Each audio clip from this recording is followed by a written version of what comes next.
4 issues, 12 stories, 75 pages in total. That's all there is of Captain Flash. He was a startup superhero published by a startup comic book company. His run was considered unremarkable in the 1950s. However, today, among collectors and historians, he's quite the topic of controversy.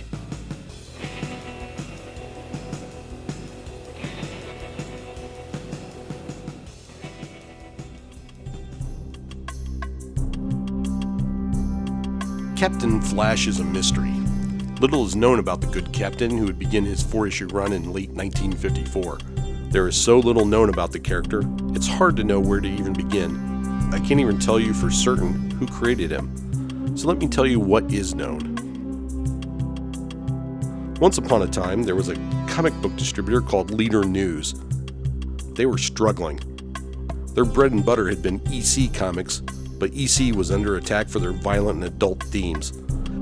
With the start of the Comics Code Authority, EC was pushed into their new direction. Sales dropped off dramatically.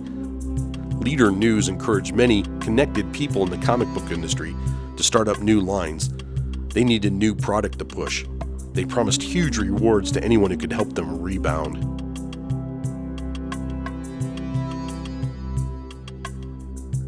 One person they managed to entice was a man named Martin Gruff. He was the managing editor for a lower tier outfit called the American Comics Group. In addition to working for ACG, he and a woman named Eleanor Gruff, relationship unknown but believed to be his wife, ran a script service. They represented writers and sold stories to comic book companies. DC, Quality, and American Comics Group were 3 of their clients, as well as the independent Iger Studios. It was generally believed that they had been doing this since the early 1940s. With encouragement from Leader News, Gruff started up Sterling Comics. Shortening his name to Martin Smith, Gruff took on the role of writer, editor, and publisher. His Sterling Comics would launch 3 titles. One of them would be Captain Flash.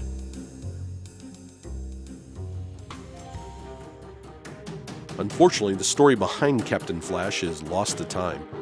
No one knows who actually created him or how he came about. The writer or writers who dreamed up his adventures are unknown. It's generally believed that Gruff or artist Mike Sakowski was behind these stories, but again, there is no historical confirmation of this. Mike Sakowski's Wikipedia page doesn't even mention Captain Flash, and as far as I know, he was never asked about the character or gave any details about his time with Sterling Comics.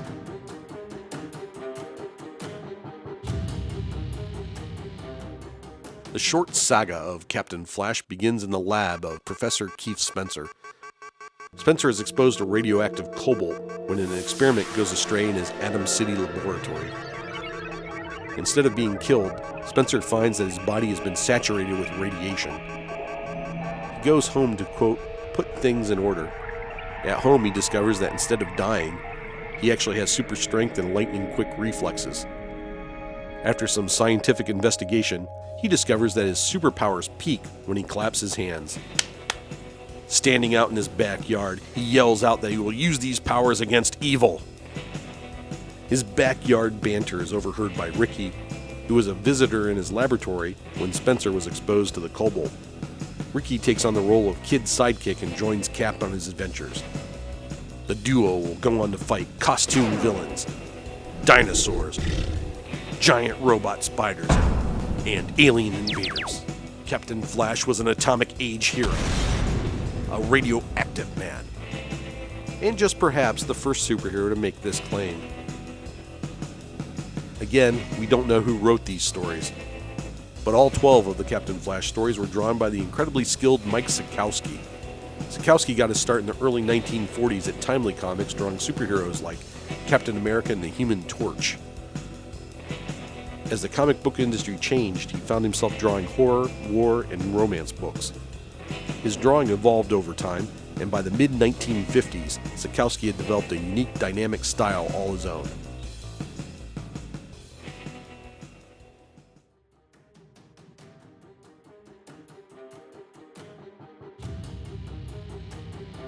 Well-written and drawn stories could not save Captain Flash, Leader News, or Sterling Comics. They faded away, and the world was poised to forget their existence, that is, until some 30 years later. when award-winning comic artist and historian Don Rosa mentioned Captain Flash in an interview. In this interview, Rosa made the case that this obscure superhero was possibly the true start of the Silver Age of comics. Rosa pointed out that Captain Flash was ahead of his time. His stories looked and read like comic books that would come out 10 years later. Rosa also speculated that the Flash revival was sparked by Captain Flash's appearance on the comic book racks. He believed that out of all the heroes in the DC universe, they chose to revive the Flash to protect their trademark because the name Captain Flash was too close to The Flash. His statements rocked collectors. The character was thrust into a limelight that never happened during his original publication run. Collectors began seeking out back issues just to see for themselves. After viewing Captain Flash, some collectors agreed with Rosa, some didn't. Since then, he's been the topic of conversation. Was Captain Flash the start of the Silver Age of comics? Did he have an impact on DC's Flash revival? Comic book enthusiasts asked DC staffers who revived the Flash about the issue, and every one of these people said they had no knowledge of Captain Flash's existence. Even with their statements, the debate goes on. One of the main reasons the debate continues is due to Captain Flash's connection with artist Mike Sakowski. After his time with Sterling Comics, Sakowski moved on to DC, where he drew the first issues of the Justice League and several other early Silver Age heroes.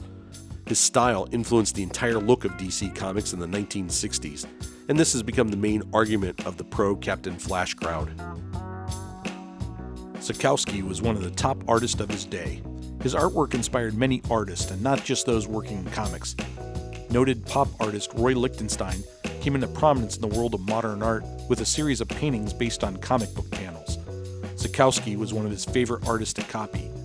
Later, this would spark another controversy because Lichtenstein never credited, thanked, or compensated any of the artists he drew inspiration from.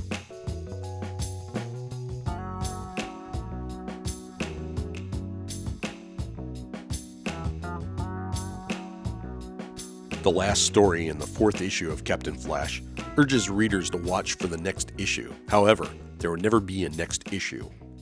Captain Flash's brief run was over. In the 1980s, he fell into public domain. A few indie publishers have revived him from time to time, usually in some sort of minor support role. The story of Captain Flash is a short one. His creation is unknown, his writers are unknown, his impact is unknown.